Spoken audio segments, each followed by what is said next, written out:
και 50 ψεκαστήρες με δηλητήριο σαν και αυτόν εδώ. Ωραία! Τι? Πώς? Εντάξει. Οι μανάβιδες των γύρω περιοχών στέλνουν ενισχύσεις.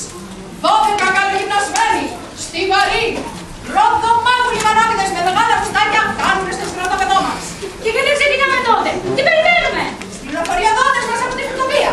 Θα φέρουν το χάρτη που δείχνει τις μυστικές θέσεις του στρατού και το μυστικό μονοπάτι δαμό που θα περάσουν απαρατήρητοι. Όλα τα υπόλοιπα θα είναι παιχνιδάκι. Όλα τα πρώτα θα είναι συγκεντρωμένα στο γήπεδο για να παρακολουθήσουν τον αγώνα. Πάλι και την Ιωκού και πάλι τη Στήλεδα.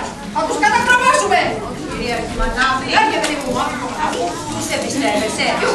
Τους πληροφοριοδότες, βέβαια. Καλά λέει, τους εμπιστεύεσαι. Και να μας έχουν στις καμιά φαγητά. Κρύεται. Μας θέλουνε. Μας συμπαθούνε. Μας θα ανοιχούνε την εποχή των μανάβιδων. Και ποιος ξέρει τι αντάλλαγμα όμως θα μας ζητήσουνε? Ό,τι και να μας ζητήσουνε θα τους το δώσουμε. Όχι, βρε Κωστέ, θα τους το υποσχεθούμε. Και μετά θα τους πάμε κι αυτούς μαζί με τα εμβόλυματα φρούτα.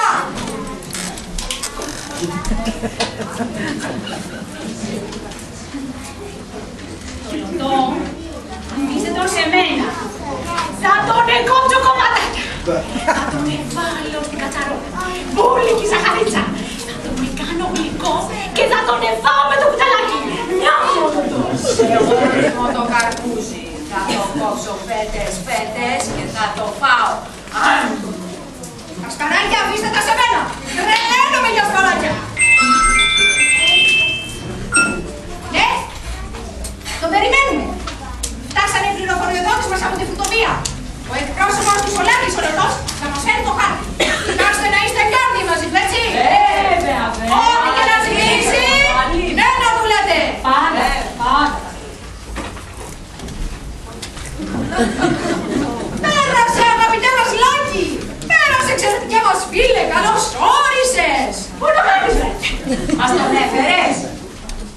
Μισό λεπτό, θα ήθελα πρώτα να ξεκαθαρίσουμε ένα θέμα.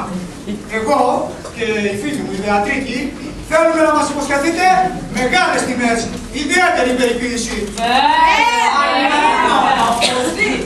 Συμφωνείτε? Ναι, ναι.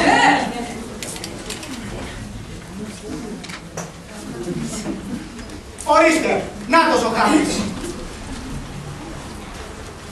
Πού είναι το μονοπάτι? Να το, αυτό εδώ. Προσοχή, μην πάτε από εκεί.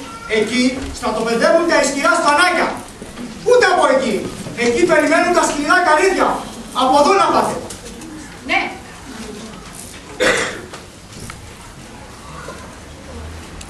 Και μετά θα τους φάμε και αυτούς μαζί με τα υπόλοιπα τα φρούτα, γιατί θα πούμε από πίσω.